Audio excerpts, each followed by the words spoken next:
Good evening, everybody. Welcome to this week's edition of Southern Woods and Waters. Hope y'all are having a great evening this evening together with friends and family. We are joined by a great friend here on set tonight, all the way down here from West Tennessee with us, Mr. Roger McMullen. Always great to have you down here, Roger. Looking forward to having you here on the show tonight. We're going to be talking about several different things. First of all, we're going to throw it back just a little bit. We're going to back up to turkey season with our video series tonight. We had an awesome turkey season, and there's still a lot of videos sitting there we still hadn't made it to. But Roger, you had a bang up season. I did. But it was a real quick one, wasn't it? Real quick. You went 3 times.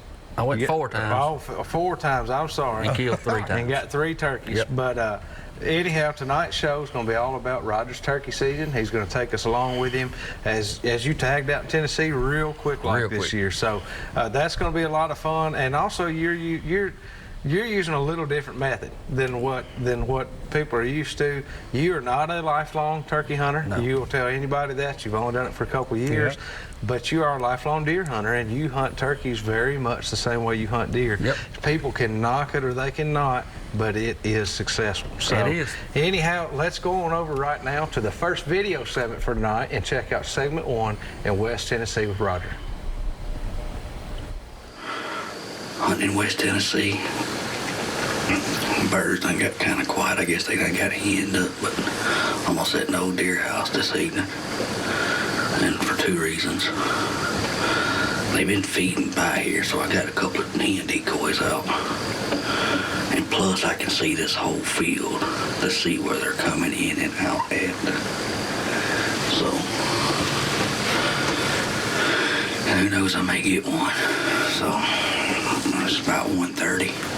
I'm gonna sit here till dark. So, y'all wish me luck. Because I need it. It's been a bad week this week for me. I was in Texas, cut my fingers. Didn't go to the hospital because it's so far. It's just been a tough week. I just broke my sight on my 20 gauge, so I had to go back to the truck to get my 12 gauge. Luckily, anytime I go hunting, I'll take 2 guns with me, unless I'm hunting behind my house. It's about an hour and a half drive from here to my house, so. But we're gonna get on here, we're gonna get out here and see what we can do with them. Y'all stay with us.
chest was tight, my throat was dry. The hunt was really thrilling.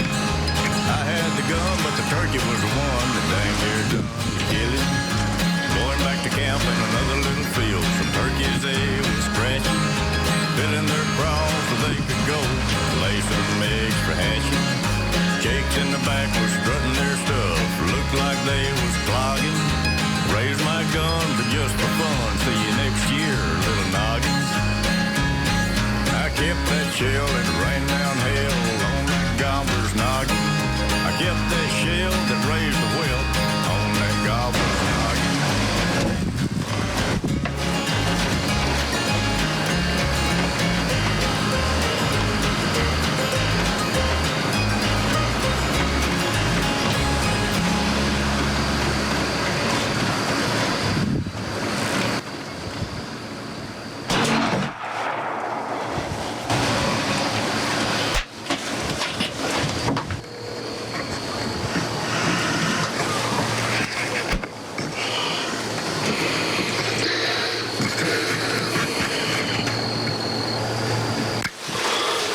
folks, what a hunt.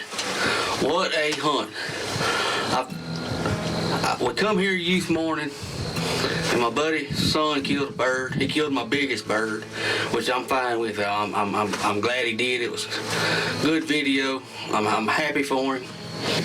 I've been over here twice since then, and didn't hear a gobble, but I kept getting them on camera in the afternoon. I was talking to my buddy, Anthony, and he's like, Roger, sleep late and just go get in the stand at 12 o'clock. Well, I did, and I put 2 decoys out, and I got here at 1 o'clock, and it's 2:56, and the turkey's dead. Never made a sound, never gobbled, never nothing.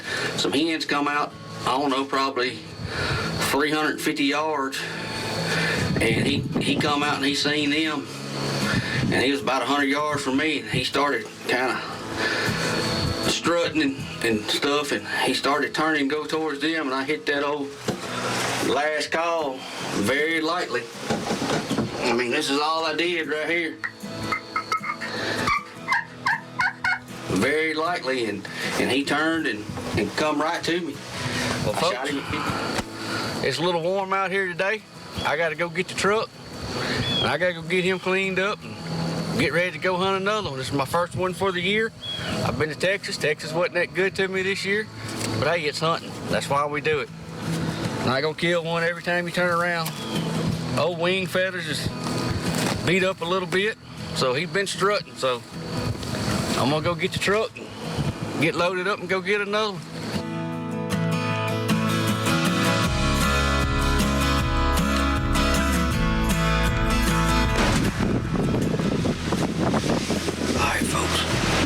Back out here in West Tennessee, trying to kill turkey number 2. Back in a deer house. It's hard to self-film and run and gun, so I've elected to sit in a deer house. Really and truly, honestly, this is my time that I get to spend with me and my God and what He created for all of us to enjoy. So, sometimes I wish I had somebody with me, but most of the time I enjoy being by myself. Yesterday I sat in a field. Today I'm sitting in the woods where it's a creek bottom, and it's an old four-wheeler trail, and I've noticed that these turkeys come up this creek bottom to come into the fields.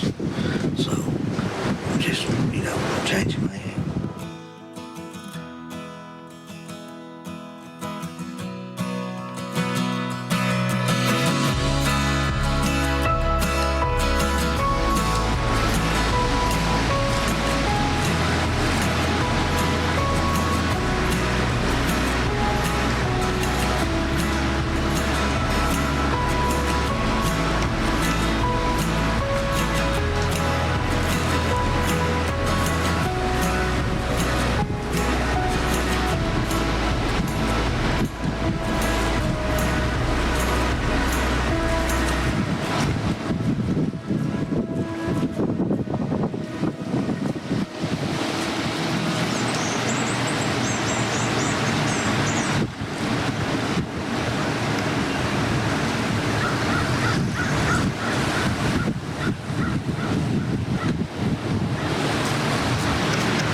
popping, so hopefully they come by and try to stay out of the wind. We're just gonna sit here and see what happens. Y'all stay with us.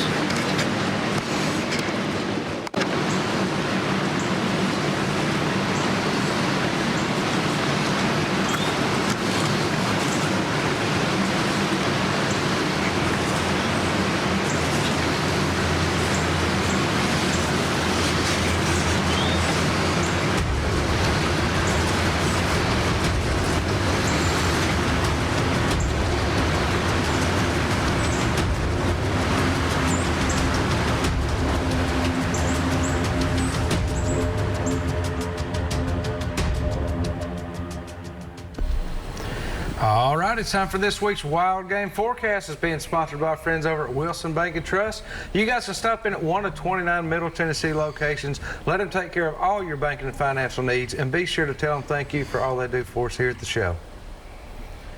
All right, guys, well, the forecast is still looking hot, dry. We might have a chance of rain coming Sunday. As far as the last week or so, we've both fished several times. Most of the bass we have found, we've had better luck with those at night over the last couple of weeks, late in the evening and overnight. Had success with Ned rigs, small lizards, things like that. But they're in deeper water. We're finding them in deeper water, mainly 12, 15, 18 feet of water. Yep. Had a good day trout fishing the other day. I think that'll keep up. Y'all know that our local trout waters, like the Caney Fort where we were, they're continually keeping those filled up for fish when they come down there. That's something else you can go do when it's hot. If you'll just watch that generating schedule, the hot weather, you can still go there and catch those trout. But you just got to watch that schedule. And get a little bit nice, in that water and get a little refreshing. You can. It feels great to get in that water any time of year. But both of those are doing well. And in Dayton, you've had some success with white bass the last little while. Hybrid and bass and catfish and all. I mean, they're out deep in them schools of minnows, chasing bait. And you've been using spoons mainly, big 5 and 6 inch spoons, yeah. So, I mean, even though it's hot, it's a good time to still get out there right now. Dayton, again, you've had success late evening, early morning.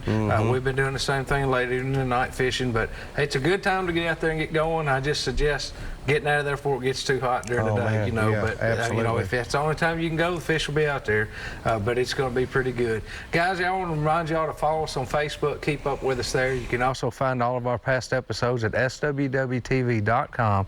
We'll be right back here in just a minute with some more Southern Woods and Waters.